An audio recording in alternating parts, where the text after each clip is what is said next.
The letter hit the floor of Redmond's general store at 2:30 on a Wednesday afternoon, and Ida heard it land before she saw who had thrown it. She looked up from the bolt of calico she was measuring, and every nerve in her body went cold. Sheriff Dale Prout stood in the doorway with his thumbs hooked in his belt, his face wearing the particular expression he reserved for people he considered beneath answering to. Behind him, two of his deputies filled the frame like wood blocking a window. The afternoon light came through strong and yellow, and it made the dust on their boots glow like gold that wasn't worth anything. "Contract says you owe the bank $40 by Friday," Prout said. He did not look at her directly. He never did. He addressed some point slightly above her head, the way a man speaks to furniture he intends to move. "Harlan Dewey has been more than patient with you, Mrs. Redmond." Ida did not flinch at the word Mrs. She had stopped flinching at it years ago. She stepped around the counter and picked up the letter, unfolded it with hands that were perfectly steady, and read it without rushing. It said exactly what Prout had said it said. The bank note on her father's store, the store she had run for 4 years since his death and 3 years since her husband Owen's death, was due in full on Friday or the property would revert to Harlan Dewey's holding company.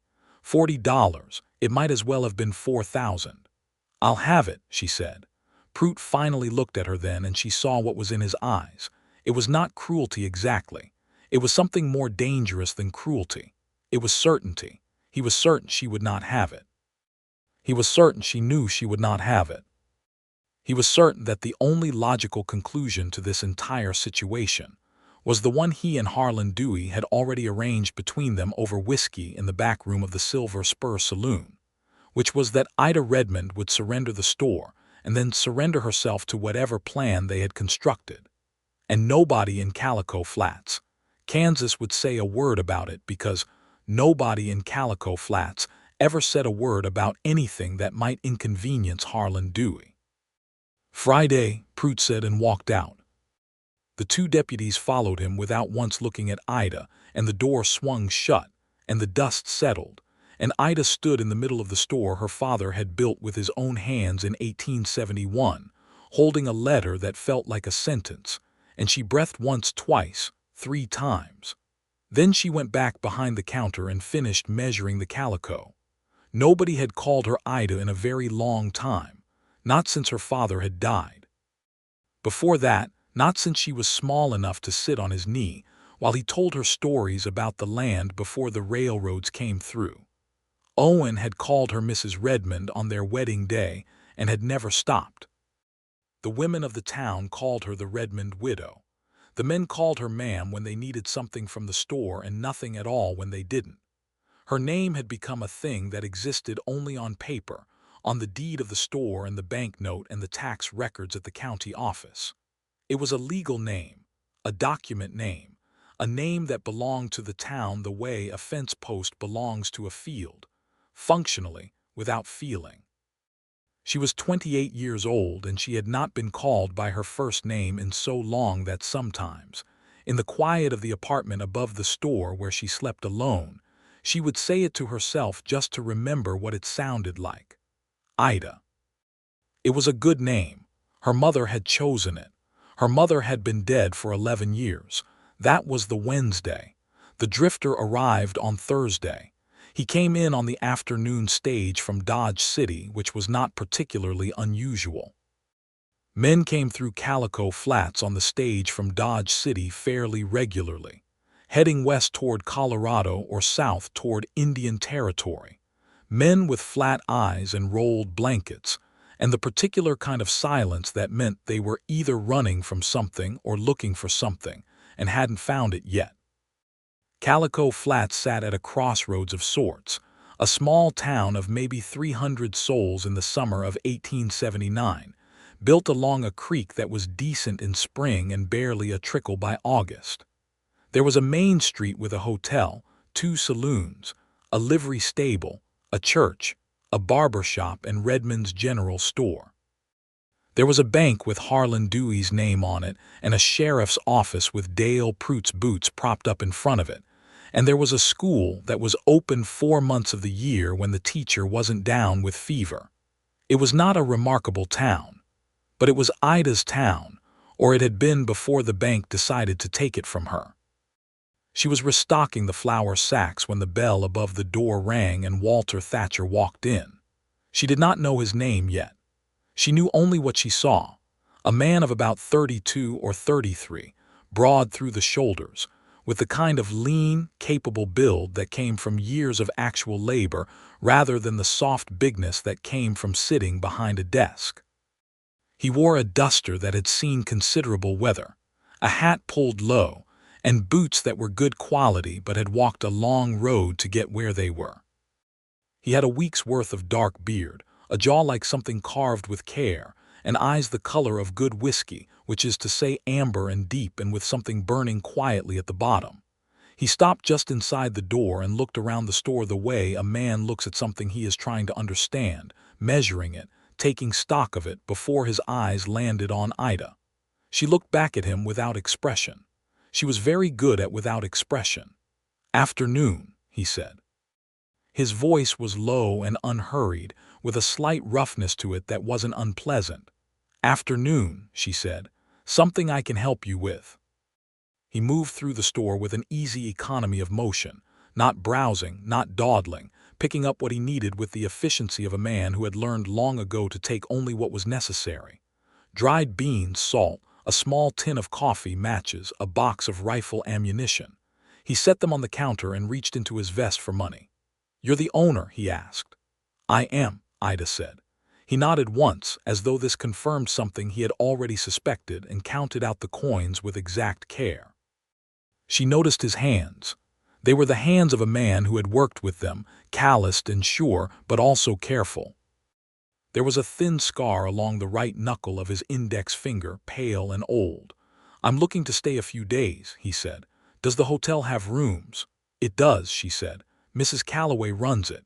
She charges 50 cents a night and doesn't allow drinking after 10. The corner of his mouth moved. It might have been the beginning of a smile, or it might have been nothing at all. "I'll keep that in mind," he said, and picked up his supplies. He was almost at the door when she said, because she couldn't quite stop herself, "What brings you to Calico Flats?" He paused with his hand on the door frame and looked back at her, and for a moment she felt the full weight of those amber eyes, felt them looking at her in a way that most men in this town had long since stopped looking at her, which was to say as though she were a person worth paying attention to. "Work," he said, "if there is any." Then he was gone, and the bell above the door swung and settled, and Ida stood behind her counter in the store her father had built and thought about $40 and Friday, and the way that man's voice had moved through the air like something that belonged there. She did not think about his name yet because she did not know it. She would know it by morning.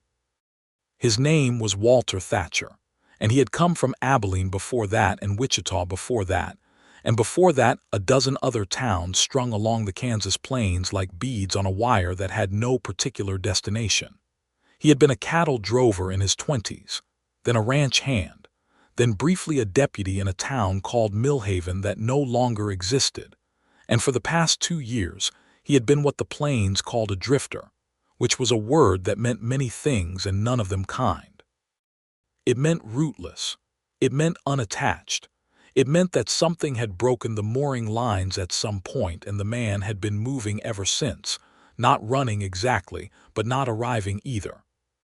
Just moving, which was its own kind of answer to a question he had stopped asking.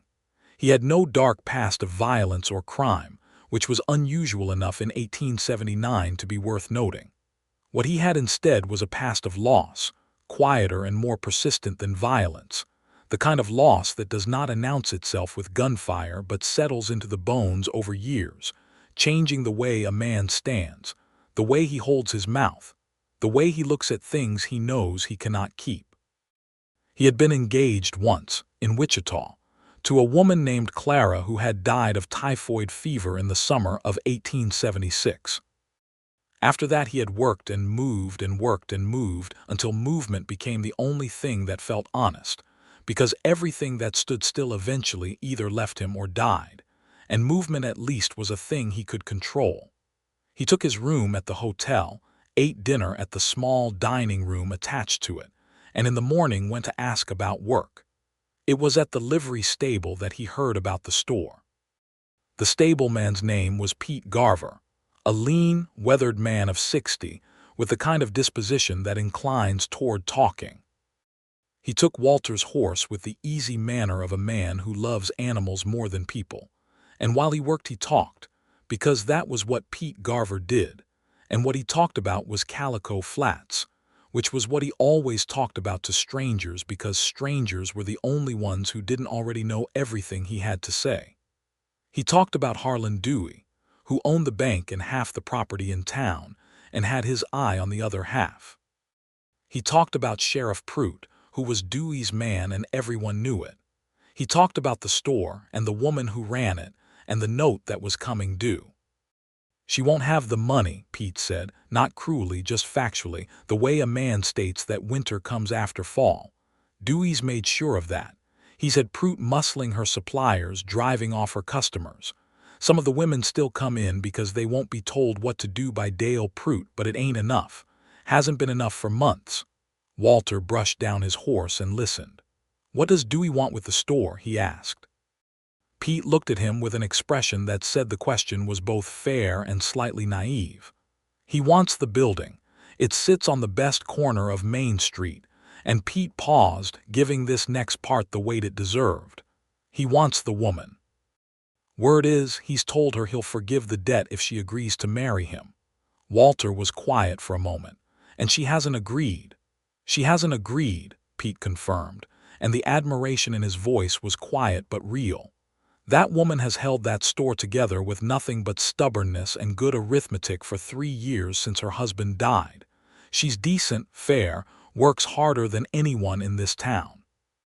And this town has let Dewey back her into a corner and not done a thing about it. Because Dewey owns the mortgages on half their properties and Prout carries a badge and a bad temper, and fear is a powerful persuasion. Walter thanked him for the information, and Pete told him there wasn't any work at the livery, but that he might try the ranch east of town, a man named Burl Castor who sometimes needed hands. Walter walked out of the livery stable and stood on the main street of Calico Flats in the morning light, and looked at the store on the corner with its faded sign that said Redmond's General Store in letters that had once been dark blue and were now the color of a sky before rain. He thought about $40 and a woman who had looked back at him without flinching. He did not go to Burl Castor's ranch. He went back to the store.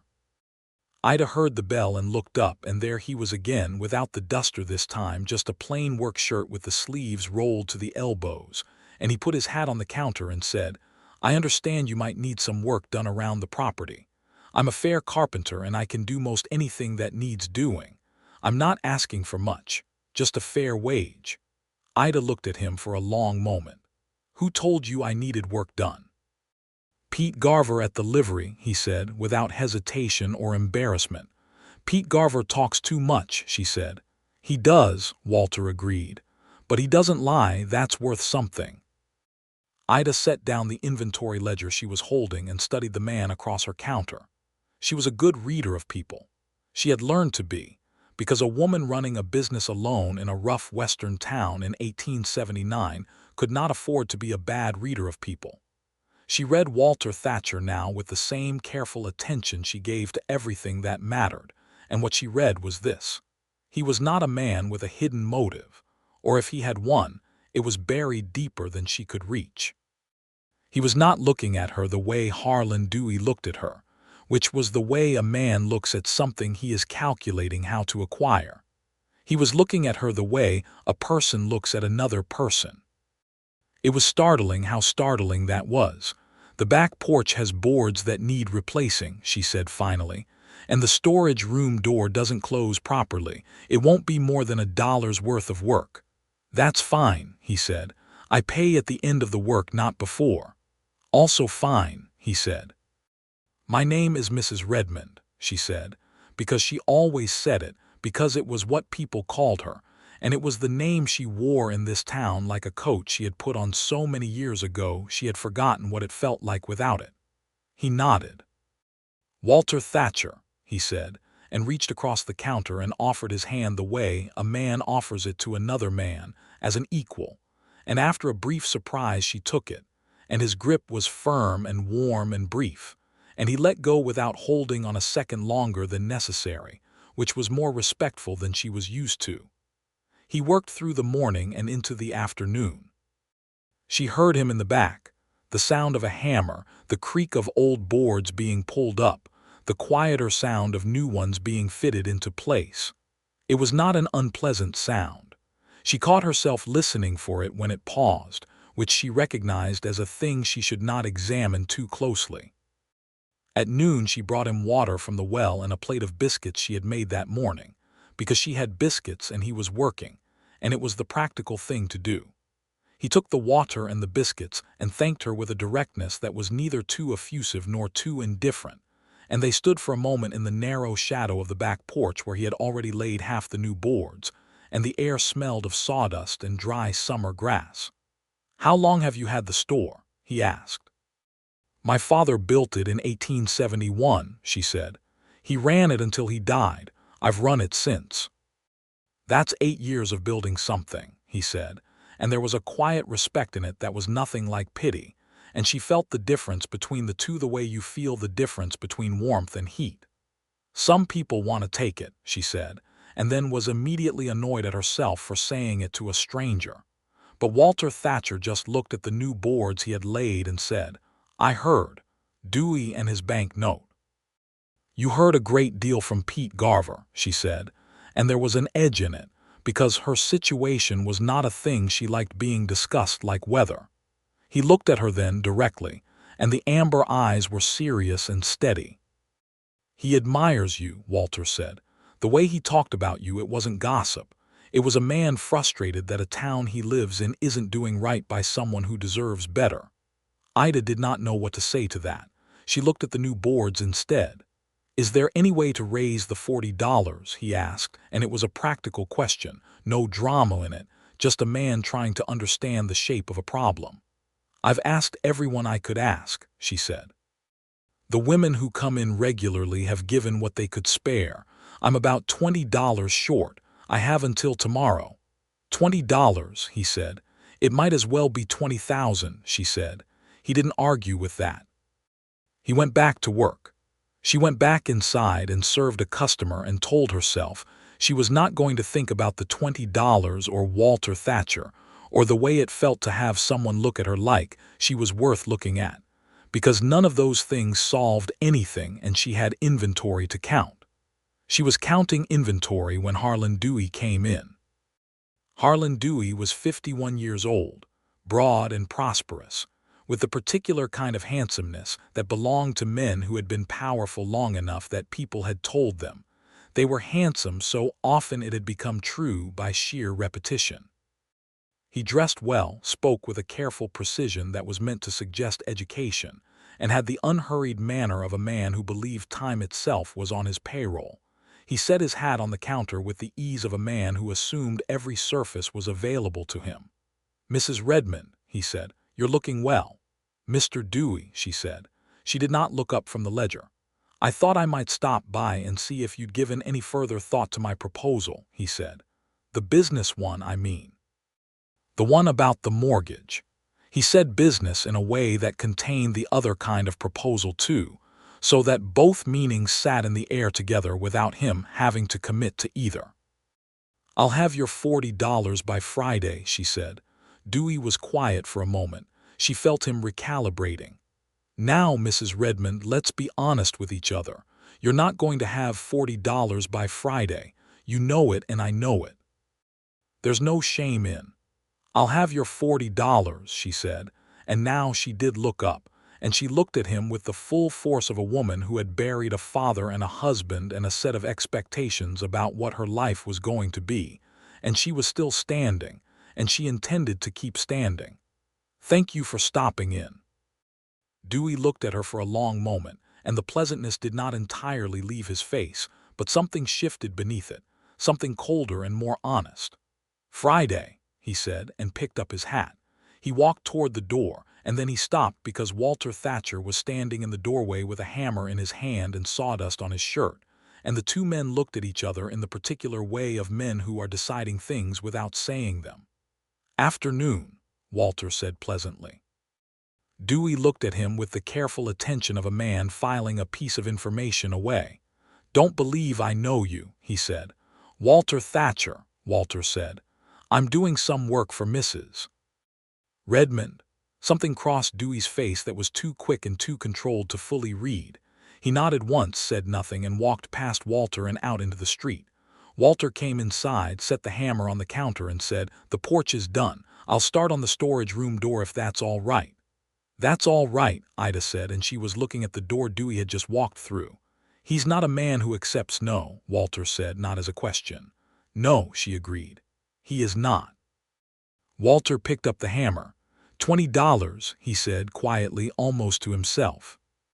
"Please don't," she said, because she understood what he was thinking, and accepting money from a stranger she had met yesterday was not something she was willing to do, because her dignity was the one thing in this town that nobody had managed to take from her yet, and she was not about to hand it over herself, not even to a man with honest eyes and new boards on her back porch. "I'm not offering charity," he said, and the seriousness in his voice was total. "I'm a man who has $20 and nowhere particular to spend it, and I am looking at a situation that is not right, and I have never been able to watch something that is not right and do nothing about it. I wouldn't be offering it as a gift. I would be offering it as a loan, and you could pay it back in trade, and I would work for it, fair and proper. There would be nothing to it except arithmetic." She looked at him for a very long time. The afternoon light came through the store windows and made stripes across the floor, the way her father used to describe it when he wrote letters to her mother before they were married, letters she had found in a tin box under the floorboards when she was clearing out his things, letters that had used her mother's first name in every sentence like it was a thing he could not get enough of saying. "Why?" she asked. He met her eyes. He thought about the question the way a person thinks about a question that deserves a real answer. "Because Pete Garver told me the truth about this town," he said, "and the truth is that you've been fighting alone for a long time, and the fight you're in isn't fair, and fair matters. It ought to matter to someone." Something moved in Ida's chest. She did not let it show on her face. "It would be a loan," she said. "It would be a loan," he confirmed, "with fair terms. Whatever terms you set." She breathed once carefully. $3 a week deducted from your wages, whatever work you do for me, until the full 20 is returned. Interest-free," he nodded. "Done." She took the money. She did not thank him with emotion because she did not know how to do that without losing the composure she had spent years building, and composure was what she had instead of allies. She thanked him briefly and practically, and told him the terms would be written up and signed by both of them that evening, and he said that was fine, and went to work on the storage room door. That night she wrote out the terms in her careful, even hand, and he signed his name at the bottom with the same unhurried certainty he did everything else, and she signed below him, and they each kept a copy. And when he folded his copy and tucked it into his vest pocket, she noticed for the first time that his face, up close and in the lamplight, was not a hard face. It was a careful face. The hardness she had seen was a kind of discipline, a man who had learned to carry himself in a certain way, and underneath it was something quieter and less defended than she had expected. "Where are you from?" she asked, because it was a reasonable question to ask a man who had just signed a contract. "Kansas mostly," he said. "Abilene originally. My father had a small farm there. He died when I was 19. Drought took the farm 2 years before that." He said it without drama, just fact. "After that I worked wherever work was." "No family?" she asked. "No family," he said, and there was a pause around the words that told her there was more to the story than that, but also that the more was not something he was ready to tell a woman he had known for one day, and she respected that, because she had her own things she was not ready to tell. She paid her $40 at the bank the next morning at 9 o'clock, set the coins on Harlan Dewey's desk one at a time with perfect calm, took her signed receipt, and walked back down Main Street to her store with her head up and her hands steady, and the receipt in her apron pocket, and a feeling in her chest that was not quite triumph, but was close to it, the satisfaction of a woman who has refused to fall down. Dewey had looked at the money with an expression that was controlled and very cold. He had asked where she had come by it. She had told him it was none of his concern, which it wasn't. He had said something about extensions of credit being a matter of the bank's discretion in the future, which was a threat, and she had heard it as a threat and filed it away as a threat, and then she had walked out of his bank and back to her store. Walter was on the front step when she got back, drinking coffee from a tin cup she had lent him, looking at the street with the patient ease of a man who is comfortable with his own company. He looked up when she came up the steps and raised an eyebrow. "Done," she said. Something moved in his face that was not quite a smile but was in the neighborhood of one. "Good," he said. It was a very small word, and it contained a great deal of what she was feeling, and she was annoyed to find that she was glad he was there to say it. He stayed. That was the thing she had not anticipated. He had said he was looking for a few days' work, and the porch and the door had taken not quite 2 days, and she had expected him to collect his dollar and move on, the way drifters moved on, the way everyone who came through Calico Flats moved on, because Calico Flats was the kind of place people came through rather than the kind of place people stayed. But there was always something else that needed doing, and Walter Thatcher found it. The roof over the storage room had a section that was soft with rot and needed new shingles before the fall rains came. The window frames in the front of the store needed recaulking.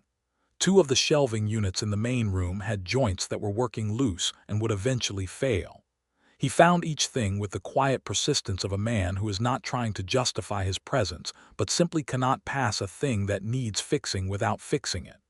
And so he stayed, and the days developed a rhythm. He worked in the mornings and she ran the store, and at noon she brought food out and they ate together on the back porch or at the counter if there were customers, and in the afternoons he worked and she worked, and in the evenings he went back to the hotel and she went upstairs to her apartment, and every day was like a sentence that almost resolved itself and then didn't, waiting for the next one to complete it. They talked. That was the thing she had not expected either. Not the way she talked to customers, which was pleasant and efficient and entirely surface. Not the way she talked to the women who came in, which was warm but always careful, because she had learned early that warmth without care in a town like Calico Flats could be used as a handle to grab hold of you. She talked to Walter Thatcher the way she talked to her ledger, which was honestly without decoration, because there was no point in lying to a ledger, and she found that there was similarly no point in lying to this man. He talked back the same way. He told her about the cattle drives, the long weeks moving between nowhere and somewhere, the particular loneliness of being surrounded by men and feeling entirely alone. He told her about Abilene, about his father's farm and the drought years, and what it feels like to watch something your father built with his hands disappear into hard ground. She told him about her father building the store, about her mother's death, about marrying Owen Redmond, which had been a practical arrangement on both sides, 2 people reaching toward stability, and there had been companionship and decency between them. But she said without apology that it had not been love in the way that word deserves to be used, and she had mourned his death with genuine sadness because he had been a good and decent man. But the mourning had been for the person, not the marriage, because the marriage had been more like a business partnership that wore a ring. Walter listened to this with the steady attention he gave to everything she said, and when she was done he said, "That's an honest thing to say." "I've found honesty useful," she said. "Have I?" he said, and there was a pause, and then he said, "I was engaged once. Her name was Clara. She died of typhoid in '76. Ida was quiet for a moment. "I'm sorry," she said, and meant it completely. "She was a good person," he said. "She would have been a good life." They sat with that for a moment, 2 people who had lost things they had been reaching toward, and the silence between them was not empty. It was full of a kind of recognition that was more honest than most conversations. The trouble came back the following week, because trouble in a town like Calico Flats did not wait politely for you to be ready for it. Ida had two suppliers she ordered from, a dry goods wholesaler in Dodge City and a hardware man in Wichita. Both of them sent word within 4 days of each other that they could no longer extend her credit and that future orders would need to be paid in full at the time of ordering. The letters were polite and impersonal, and she knew what they were. She had been in commerce long enough to recognize the fingerprints of pressure even when the hand itself was hidden. Dewey. It had to be Dewey. He had connections, she knew, in Dodge City. Men he did business with, men who owed him favors or feared him or both. She sat at the counter that evening after closing, the two letters in front of her, and she was not crying, she never cried. But she was very still in the way of a person who is holding something heavy with both hands and deciding whether she has the strength to keep holding it. Walter came in the back way, which had become his habit, knocking once on the frame so she knew it was him before he came through. He read her face before he looked at the letters because he was good at reading her face now, better than anyone else had ever been, and he set his hat on the counter and sat on the stool across from her. She handed him the letters. He read them. "He's cutting off your supply lines," Walter said. "Yes," she said. "What do you have in inventory?" She knew this without looking. 3 weeks, maybe 4 if I'm careful about what I sell and what I hold back. And the cash on hand, enough to place 1 order in full, maybe 2 if they're small. Walter was quiet for a moment, thinking. She had learned his thinking face, the slight downward focus of the eyes, the stillness in the jaw. "There's a supply house in Kansas City," he said. "Operated by a man named Eli Marsh. I worked for him briefly 5 years ago. He's a fair man, not connected to Dewey's circle. If you could write him a letter with a solid order and payment up front, he'd fill it and ship it. Kansas City is a long haul," she said. "The railroad comes through Ellsworth," he said. "It's not as long as it sounds." She looked at him. "You know a supply man in Kansas City from 5 years ago?" "I've been a lot of places," he said, and there was a trace of something wry in it, the faintest warmth. "Some of them were useful." They spent the next 2 hours at the counter with her inventory records and her order books, constructing a supply order that could go to Eli Marsh in Kansas City. Walter wrote the introductory letter himself because he had the history with Marsh and because his penmanship, she noticed with some surprise, was very good, clear and even and precise. "You were educated," she said, watching him write. "My mother made sure of it," he said, not looking up. "She was a school teacher before she married my father. She said a man who couldn't read and write was a man with one hand tied." "Smart woman," Ida said. "She was," he said. There was the same kind of careful simplicity around those 2 words that existed around the words about Clara, and she understood that his mother was also gone, and did not press it, and he looked up briefly, and she thought he understood her not pressing it, and something settled between them that was like a door opened by mutual agreement. The letter went out on the morning stage the next day. Ida also paid 2 women she trusted, Ruth Haller, the seamstress, and Caroline Byers, who ran the laundry, to put out quiet word that the store was operating normally, and that anyone Prout or Dewey had tried to discourage from shopping there could come in without concern. It was a small counteroffensive, but it was something. What happened next was not something Ida had planned for, and it changed the texture of everything that followed. It was a Sunday afternoon, which was the only afternoon the store was closed, and Ida was sitting on her back porch with a book she was not entirely reading and a cup of tea that had gone cold, and Walter came around the corner of the building with a piece of wood he was shaping for a new shelf bracket, and he stopped when he saw her. "I thought you'd be inside," he said. "I thought you'd be at the hotel," she said. He looked at the wood in his hands. "I was going to finish this bracket." "On a Sunday," she said. "I don't have a great deal else to do on Sundays," he said. There was an easiness to this exchange that surprised her, the way easiness with another person always surprised her a little because she had stopped expecting it. "Sit down then," she said, and he sat on the step below the porch, which put them roughly at the same level, and he worked at the wood with a small drawknife, and she looked at her book without reading it, and the afternoon moved around them with the gentle indifference of afternoon. "Do you ever think about staying somewhere?" she asked, not looking at him.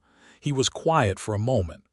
"I used to think I was waiting for a reason to," he said. "And then I stopped thinking about it because thinking about it made the moving harder, and the moving was all I had." "Is that still true?" she asked. He looked at her then, and the amber eyes were steady and direct in the Sunday light, and he said, "No, I don't think that's still true." She looked back at her book. Her heart was doing something she had not felt in years, something she recognized distantly the way you recognize the smell of rain when you haven't smelled it in a long time. And she was deeply cautious about it, because she had learned to be cautious about things that felt like they might be good before she had any evidence they would last. "My father used to say this porch was the best seat in Kansas," she said. "On evenings like this, I sometimes think he was right." Walter looked out at the dry grass and the pale sky and the distant line of cottonwoods along the creek. "It's a good seat," he said. They stayed there until the light went gold and the air went cool, and he finished his bracket, and she finished her tea, and neither of them said anything else that was very important. But the silence was so comfortable that it said everything important instead.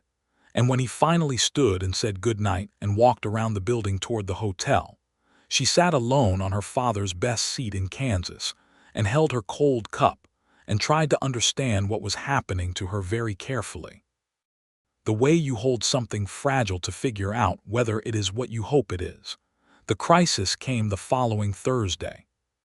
Dale Prout arrived at the store at 11 in the morning with a piece of paper and a hard smile, and informed Ida that the county assessor had reevaluated the property and determined that the current structure was in violation of fire safety codes, specifically that the storage room was improperly ventilated and posed a risk, and that the store was to be closed immediately pending inspection by a county official who would be available, at the county's convenience, in approximately 3 to 4 weeks. The storage room that Walter had just repaired. The storage room that was better ventilated now than it had ever been. Ida read the document. It was official-looking, properly stamped, and almost certainly fraudulent in its core assertion, even if the paperwork itself was legitimate. Dewey had money and connections, and both were useful in the production of official-looking documents. She looked at Prout. "Who filed this complaint?" "Anonymous complaint," Prout said, with the ease of a man repeating a line he had rehearsed. "Closed pending inspection," she said. "And in 3 to 4 weeks I've lost all my customers and my suppliers move on and my inventory goes bad, and Mr. Dewey makes an offer on the building that I have no ability to refuse." "Those are your words, Mrs. Redmond," Prout said. "Yes," she said, "they are." Walter came in from the storage room then, because he had heard voices and had learned over the past 2 weeks that certain voices in this store required his attention. He looked at the paper in Ida's hand and at Prout's hard smile and understood the situation in the way he understood most situations, which was quickly and completely. "Sheriff," he said. Prout looked at him the way he had looked at him the first time, filing him away, but there was something more active in it now, something that recognized a complication.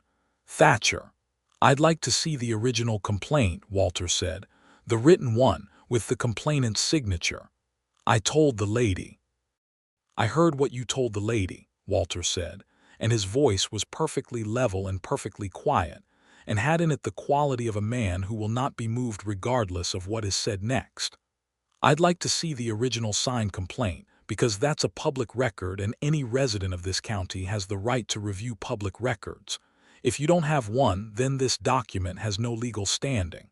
Prout's jaw tightened. "I don't have it on me." "Then I suggest you go get it," Walter said. "Because closing a lawful business requires lawful cause, and an anonymous complaint is not lawful cause without a substantiating record. If you close this store without that record, you're exceeding your authority, and I'll ride to Dodge City personally to file a formal complaint with the county judge." There was a silence. Prout looked at Walter with the flat, measuring look of a man deciding whether the man in front of him is worth the trouble of the next step. What he saw apparently gave him some information about what the next step would cost, because he folded his own copy of the document and put it in his pocket and said, "I'll be back," and walked out. Ida looked at Walter.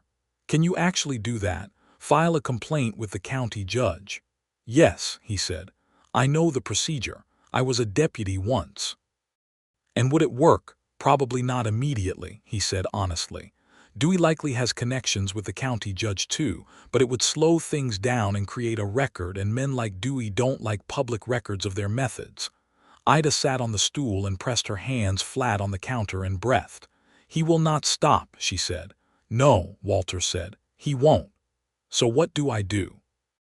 Walter sat down across from her, the way he always sat, across and level, like a person having a conversation rather than a person dispensing advice. "You need an ally in this town who is not me," he said. "Someone with standing. A businessman or a landowner who has their own reasons not to want Dewey to consolidate more power. Someone Prout can't push around." Ida thought. "Josiah Grant," she said. "He runs the hotel. He came here before Dewey. He owns his property free and clear, and he's never liked Dewey's methods, but he's kept his head down because he didn't think it was his fight." "Make it his fight," Walter said. "Or at least make him see that Dewey coming for your store is a preview of what comes for him eventually. Men like Dewey don't stop at one property." It was true, and she knew it was true, and she also knew it was the kind of truth that was hard to make people hear, because people would rather believe that the wolf at a neighbor's door was only interested in the neighbor. But she went to Josiah Grant that afternoon. Josiah Grant was 65. A heavy-set man with white hair and a manner that was deliberate and careful. A man who had survived in the West by being neither foolish nor easily panicked. He listened to Ida from behind his front desk with his hands folded on the surface and his eyes steady and calm. When she was done, he was quiet for a moment. "You're telling me it's not going to stop at you," he said. "I'm telling you what my father told me," Ida said. "A man who is satisfied with what he has does not work this hard to take more." Josiah looked at his hands. "I've got a nephew who reads law in Topeka," he said. "He's been at it 2 years and he's not qualified yet, but he knows the statutes. I could write to him." "I'd be grateful," she said. "I've also got $20, Josiah said, "that I've been keeping for a situation that was worth spending it on." Ida shook her head. "I'm not asking for money, Josiah. I'm asking for company. I'm asking for someone to stand next to me where people can see, so that Prout and Dewey understand this is not a lone woman they can push around quietly." Josiah Grant looked at her for a long time. He had known her father. He had known her since she was small. He had watched her run the store alone for 3 years, and he had respected it, and he had also, she knew, told himself it was not his fight, and now he was reckoning with the fact that it was. "All right," he said. "All right, Ida."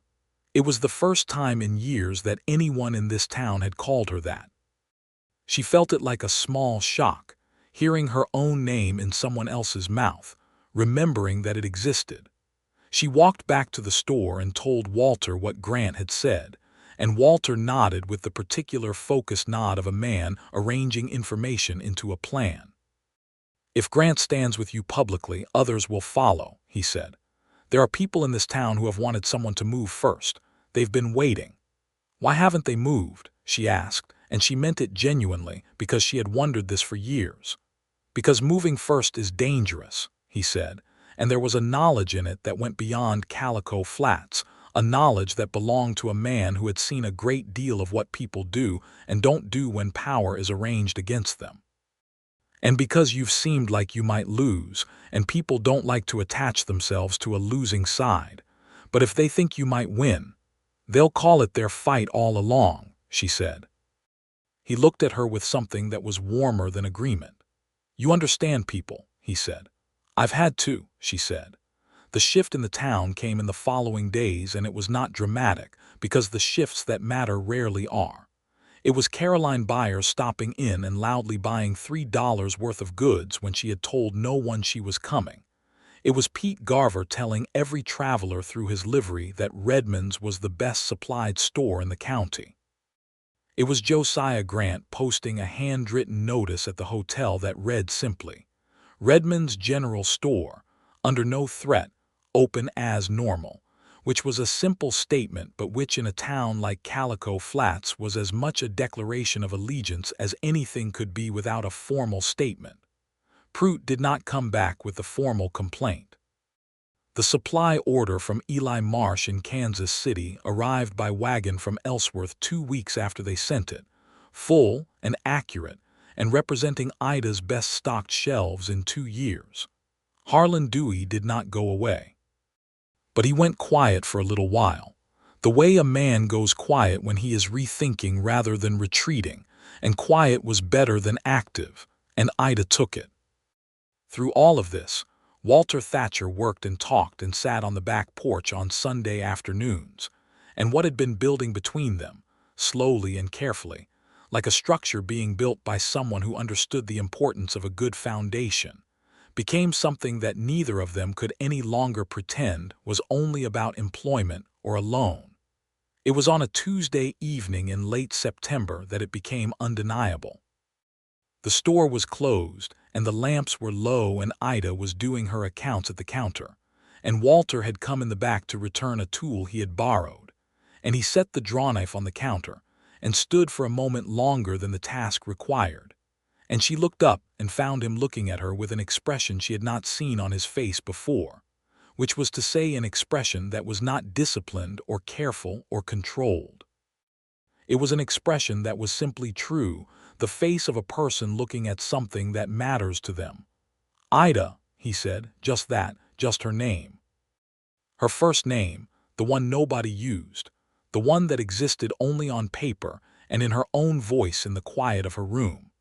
He said it the way her father had said her mother's name in those letters she had found in the tin box, like it was a thing he couldn't get enough of saying, like it was the right word for the most important thing. She felt it move through her from her name downward, through her chest and her stomach and her hands that had gone very still on the ledger. Walter, she said, and her voice was not entirely steady, and she was not entirely surprised to find that it wasn't. He moved around the counter to her, not quickly, nothing rushed about it, a man who had learned to move carefully around things he did not want to break.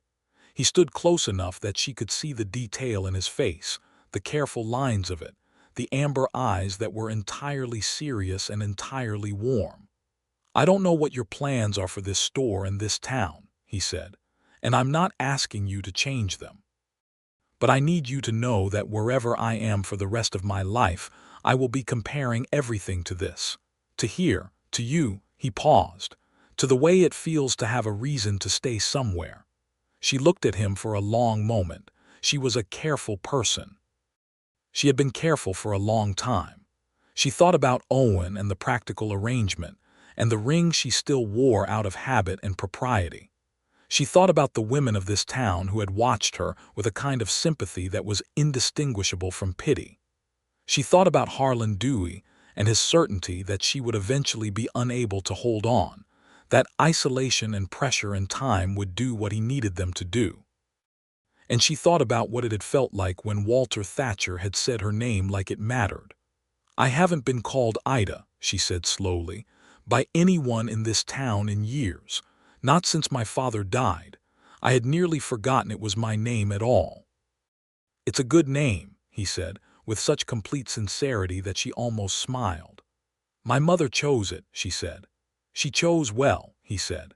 She reached up and put her hand against his jaw, which she had not planned to do and was not sorry about, and the warmth of him beneath her palm was the warmth of something real, something that had taken its time to arrive but had arrived honestly, without pretense or strategy. He put his hand over hers gently and said her name again, and it was the same as the first time, quiet and sure and full of a weight she could feel. And she understood that some things in a life are small and practical and survivable, and some things change the whole shape of the time that comes after them, and this was one of those second things. She kissed him first, which surprised both of them a little, or perhaps not. She was a woman who had spent years waiting for the world to make its move, and had learned that sometimes you have to make your own. He kissed her back with a tenderness that she had not expected, and that undid several years' worth of careful composure in a way she found she did not mind at all. When they separated, she was breathing unevenly, and his hands were at her waist, and the lamplight was low and warm around them, and she felt, for the first time in a very long time, that the world had approximately the right number of people in it. "I'm not a simple situation," she said, because honesty was her habit. "This store, this town, Dewey, it's not resolved." "I know," he said. "I didn't come here looking for simple." "What were you looking for?" she asked. He looked at her with the full, steady attention she had come to understand was simply who he was, a man who looked at things directly and told the truth about what he saw. "I wasn't looking for anything," he said. "And then I walked into your store." She held that for a moment, and it sat in her chest alongside the old grief and the old loneliness and the new, unexpected warmth of something beginning. And she thought that her father, who had built this store and loved this back porch and written her mother's name in letters like it was a word he would never tire of, would have approved. October came in with a cold front that turned the cottonwoods along the creek bright yellow, and Walter moved from the hotel to a room at the back of Garver's livery stable, which Pete offered him in exchange for some morning work, and which was warmer than the hotel and considerably cheaper. Ida said nothing about this arrangement publicly, and Walter said nothing about it publicly, and the town noticed anyway because towns like Calico Flats noticed everything, and what they noticed was not scandalous so much as hopeful, because there is something in a small town that wants its stories to resolve happily even while it watches them with the same intensity it watches everything. Josiah Grant's nephew wrote from Topeka with information about the applicable Kansas statutes regarding business closure and county assessment procedures. And the letter was 3 pages long and dense, with legal language, that Walter translated for Ida with the patient thoroughness of a man who had once studied these things for professional reasons. The core finding was that Pruitt's closure notice had been improperly issued, lacking the required signature of the county assessor himself, and that any future attempt to close the store could be challenged in county court. Ida copied out the relevant statutes in her clear, even hand and posted them on the wall behind the counter where Pruitt could see them next time he came in. He did come in, a week later, with a new document, and looked at the statutes on the wall and looked at Ida, and the document stayed in his pocket. Harlan Dewey made one more direct approach. He came into the store on a Wednesday afternoon in October when the shelves were full, and 3 customers were present, and Josiah Grant happened to be there buying tobacco, which may have been coincidence and may have been timing.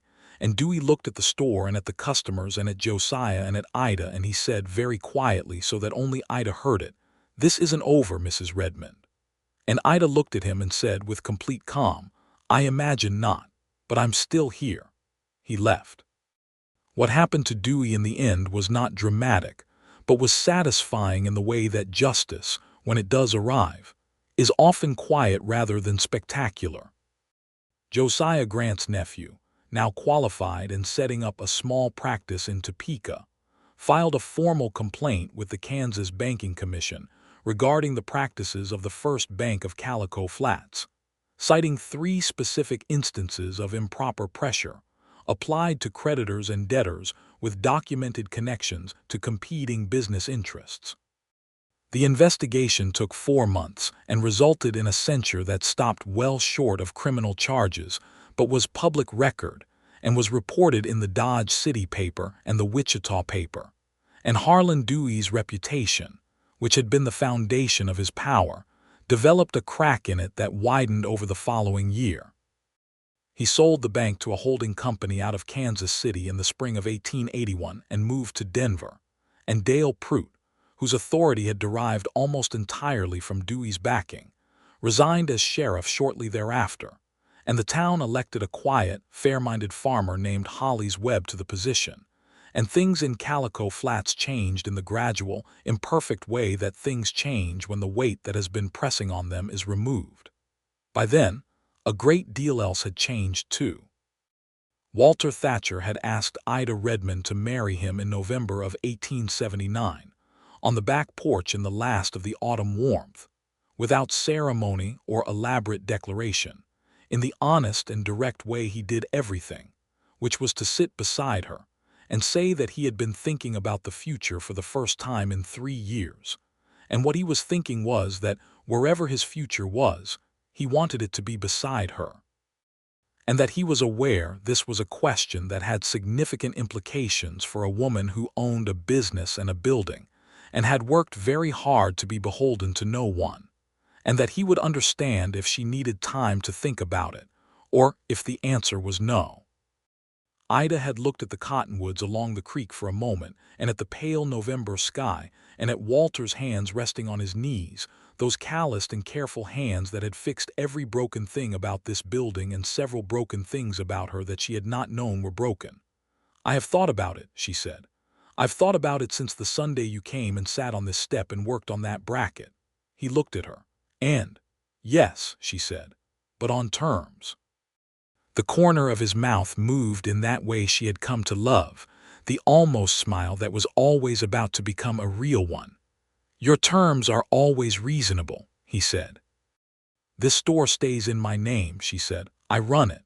I wouldn't have it any other way," he said. "And your name," she said, "on the sign, not instead of Redmond, alongside it."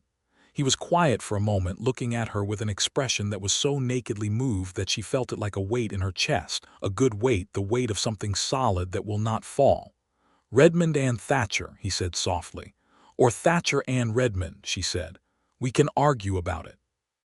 He took her hand, lacing his fingers through hers, and held it in the November air and said, "Ida," the way he always said it, like a word that means something exact and irreplaceable. And she held his hand back and felt the years of her loneliness receding like floodwater when the rain finally stops. They were married in December of 1879, in the church on the far end of Main Street, on a Saturday when the ground was frozen, and the sky was the particular hard blue of a Kansas winter. Josiah Grant stood with Walter. Caroline Byers and Ruth Haller stood with Ida. Pete Garver came and sat in the front row and cried, which he denied afterward with great firmness. The Reverend spoke the words, and Walter said his name and her name together in his quiet, certain voice, and Ida said his name and the promises in her clear, even voice, and they put plain gold rings on each other's hands, and when it was done, she was Ida Thatcher and still Ida Redmond and still herself, which was the thing she had needed most to know could remain true. After the ceremony, at the small reception at the hotel that Josiah insisted on hosting, someone asked Walter why he had stayed in Calico Flats when he had been a drifter for years, and Walter looked across the room to where Ida was talking with Caroline Byers, and the look on his face was the same as the one he had worn in the store in October, open and completely true and not a single thing hidden in it. "I found a reason," he said. The winter was cold and close and entirely beautiful, in the way that things are beautiful when you are sharing them with the right person. They lived above the store, in the apartment where Ida had slept alone for years, and it was not a large apartment, but it was enough, and they made it enough with the same practical creativity they brought to everything. Walter learned the store. He was, it turned out, good at it in ways she had not anticipated. He understood inventory with the precision of a man who had spent years calculating provisions for long drives, and he had the kind of patience with difficult customers that came from having worked alongside difficult men in difficult circumstances, and learned that most difficulty was fear in a coat. He did not try to run the store. He ran beside it, as he had said, alongside. The sign above the door was changed in January of 1880. Redmond and Thatcher General Store. In letters, Ida painted herself in dark blue that would not fade this time, because she used good paint and applied 3 coats. Walter stood below the ladder and steadied it, and told her the second A was slightly crooked, and she told him it gave the sign character. And he laughed. A full, warm laugh she had first heard at Christmas when Pete Garver had told a particularly elaborate story about a mule, and she had decided then that it was her favorite sound in the world. The letter from Eli Marsh in Kansas City arrived in February, congratulating them on the marriage and offering a standing credit arrangement with the Kansas City supply house. It was a gesture of genuine goodwill from a man who had followed the news of events in Calico Flats with some interest, because small towns talk and news travels, and the story of a woman who had refused to fold under pressure and had one was a good enough story to spread. Spring came, and the creek filled up, and the cottonwoods put out new green that was almost yellow in the morning light, and Ida stood on the back porch with her coffee on a morning in April and thought about her father building this store in 1871, and her mother choosing her name and Owen, and the practical ring she no longer wore, and the years of being called Mrs. Redmond by everyone in a town where she had lived her whole life. Walter came out behind her with his own coffee and stood at her shoulder and looked at the same creek and the same cottonwoods, and she leaned back against him slightly, and he put his arm around her, and they stood in the April morning the way people stand when they have found the thing they were looking for and are not yet used to it but are getting there. "What are you thinking about?" he asked. "My father," she said. "He would have liked you." "I hope so," Walter said. "What makes you think it?" "He liked honest people," she said, "and people who could fix things." "Practical reasons," Walter said, with that warmth in his voice. "My father was a practical man," she said. He said sentiment without substance was just decoration. "Smart man," Walter said. "He was," she said. She turned to face him, which put her inside the circle of his arm, and looked up at him with the full attention she gave to things that mattered. The morning light was good on his face, the amber eyes warm in it, the careful lines of him that she had come to know so well she could have described them in the dark. "I want this to be a long life," she said. "It will be," he said, with the same certainty he brought to everything practical, and she believed him, not because he was certain but because she had learned that his certainty came from the same place hers did, from having survived enough to know what survival looked like. He kissed her forehead, and she turned back to the creek and the cottonwoods and the April morning, and the store behind them was full of good supplies and a fair ledger and a sign with both their names on it. And the town of Calico Flats, imperfect and small and deeply human, was getting slowly better. Their first child was born in January of 1881, in the apartment above the store, in a difficult labor that took most of a long, cold night, attended by the doctor from the next town over who had ridden through frozen dark to get there. He was a boy, which surprised nobody who believed in things evening out, a red-faced, serious boy with Walter's jaw and Ida's eyes, and they named him James Redmond Thatcher, James for Ida's father, Redmond, because she had told Walter before the birth that the name was going in regardless of what Dewey had tried to do with it, and Thatcher because that was what he was. Walter held him with the careful hands of a man who does not rush things that matter, and Ida lay exhausted and entirely content in the lamplight and watched her husband hold her son, and the feeling she felt was so large that it required no description. "Hello, James," Walter said softly to the baby, and the baby stared at him with the absolute and total judgment of new people, and Walter said it again, the name like he had learned from the best possible teacher how to say a name as though it mattered.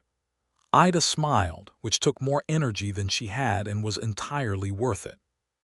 When James was 10 months old and beginning the early stages of attempting to stand, the Dewey matter concluded formally with the Banking Commission's censure and the announcement of the bank sale, and Ida read the notice in the Dodge City paper and set it on the counter and told Walter, who read it and set it down and said, "Good," in the same way he had said it when she had paid the $40, small and complete. "Is that all?" She asked because she had been waiting for this resolution for so long that she had expected to feel more. "It's enough," he said.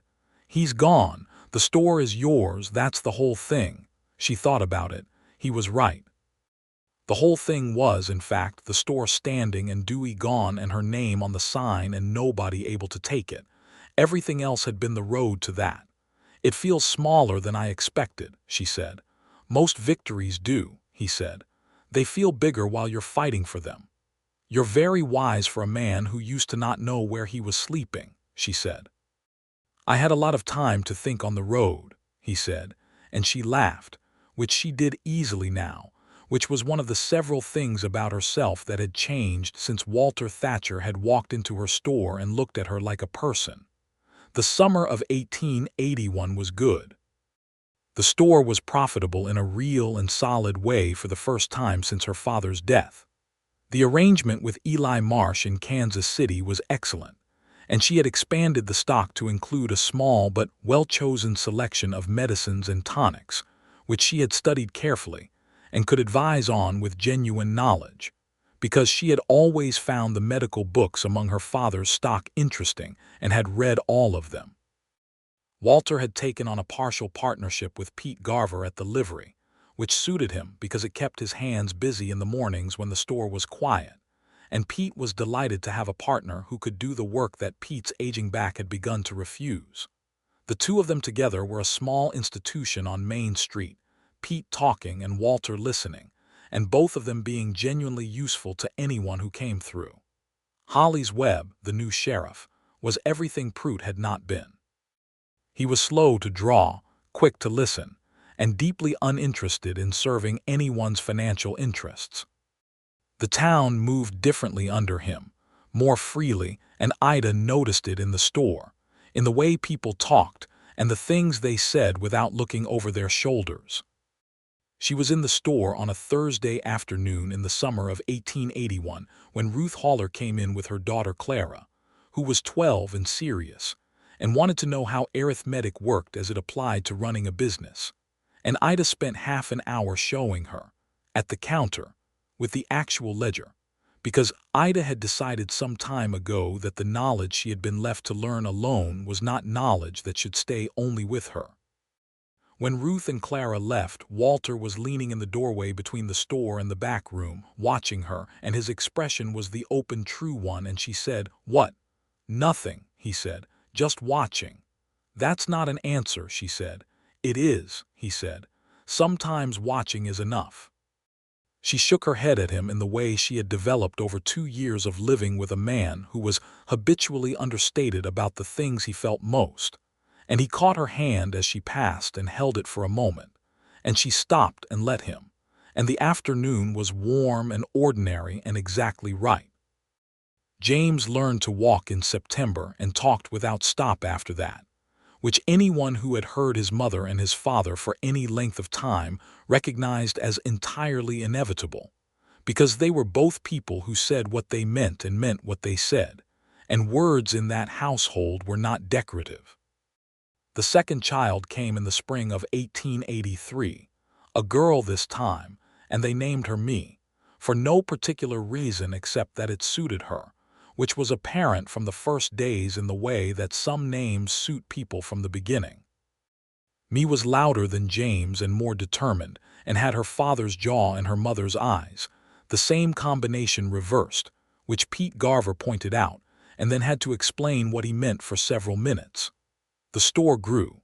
Not spectacularly, because spectacular growth in Calico Flats was not the same as it might be in a larger town, but steadily, honestly, in the way of a thing tended by people who understood it and cared about it.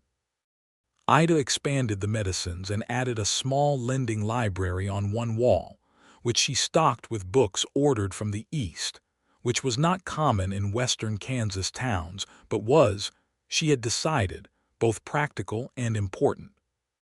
Walter added a workshop beside the store, where he did furniture repairs and carpentry work for the town, small jobs that he did well and charged fairly for.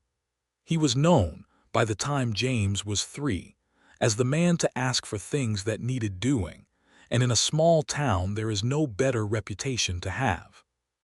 They had one more argument in those years that was serious, about the question of leaving, because Walter was offered a position by a man in Wichita who was starting a supply company and needed a manager, and the salary was significant.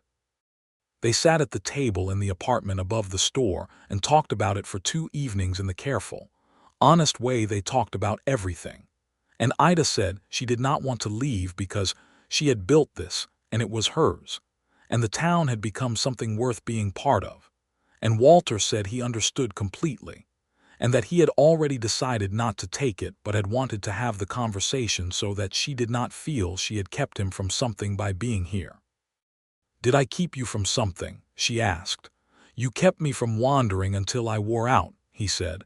"That's the only thing I was headed toward." She reached across the table and took his hand, and it was the same warm, calloused hand that had built new boards on the back porch in August of 1879, and she held it with both of hers and said nothing more, because it was enough. The years in Calico Flats were good years. Not easy, because nothing in the West was easy, and drought came in 1885 and hit the town hard, and they extended credit to half their customers through those months because they could and because it was right. And when the drought broke and the payments came back in, Ida told Walter she had been afraid of the decision while they were making it, and he said so had he, and she said it had been the right one anyway, and he said of course. In 1886, Josiah Grant died quietly in his sleep at the hotel, and the whole town came to his funeral because the whole town owed him something.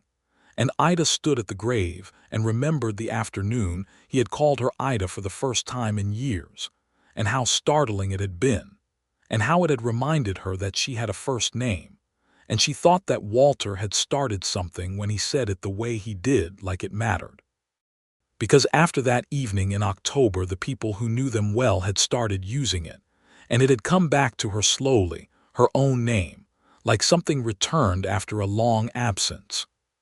She thought about this standing at Josiah's grave with Walter beside her and James at her left hand, 9 years old and already tall, and me on Walter's other side, sturdy and opinionated at 3.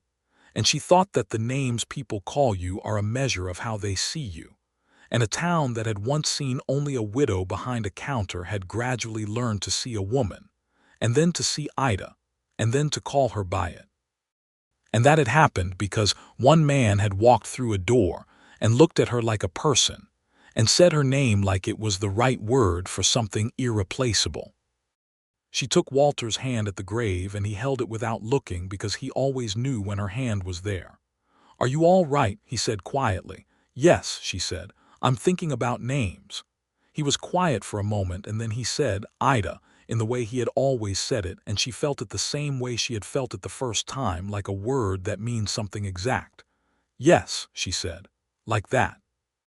James looked between his parents with the particular expression of a 9-year-old watching adults do things he understands are important but cannot quite decode. And me had fallen asleep on her feet and was listening against Walter's leg. And the sky over Calico Flats was the deep, clean blue of a plains afternoon, and the cottonwoods along the creek were their summer green. And the sign above the store on the corner read Redmond and Thatcher in dark blue letters that had not faded, because Ida had used good paint. Life went on in the way that good lives go on, which is to say with more ordinary days than extraordinary ones, and the extraordinary ones threaded through the ordinary ones like gold in quartz, not something you find every day, but something that makes the whole rock worth keeping. James grew into a serious, capable boy who helped in the store after school and had his mother's gift for arithmetic and his father's gift for listening. And by the time he was 14, he was running the inventory alone and doing it correctly. Walter taught him carpentry and the proper care of horses, and Ida taught him the ledger and the medicine section, and the lending library that had grown to 3 full shelves by 1888. Me grew into a girl who was impossible to discourage, which everyone agreed was not surprising. She was quick and loud and enormously curious, and she read everything in the lending library twice and asked questions about everything she read and was not satisfied with incomplete answers. In the fall of 1888, when James was 7 and me was 5, Ida discovered she was pregnant again, and she told Walter in the kitchen above the store on a Tuesday evening with the same directness she brought to everything. And he sat for a moment and then looked at her with the open, moved expression she had first seen in October of 1879 and said, "Are you happy?" she said before he could finish. Yes. Their third child was born in the spring of 1889, another boy, and they named him Thomas, for Walter's father, who had worked the farm in Abilene and lost it to drought and raised a son who turned out to be exactly what he had hoped for, though he had not lived to see it. Thomas James Walter Thatcher, full name, all of them on the record, and Ida held him in the apartment above the store and thought about how a woman with a name nobody used could become a woman at the center of a life so full. It took 3 names to contain the love they wanted to put in it. Calico Flats grew slowly, as plains towns did or didn't, and the railroad came through the county on a line 15 miles south in 1890, which changed the supply situation considerably, and not only for Redmond and Thatcher. The whole county opened up a degree, new settlers coming through, new families, new children for the school, which now ran 9 months instead of 4. The store was the center of the town in the way stores sometimes are, a place where information and goods and human contact all came together, and Ida ran it with the same principles she had always run it: honest prices, fair credit, no one sent away empty if she could help it. Walter, who was 43 in 1890, had the particular kind of contentment that belongs to a person who has found their life after spending years looking for it. He was not effusive about this. He was not the kind of man who put his feelings in speeches.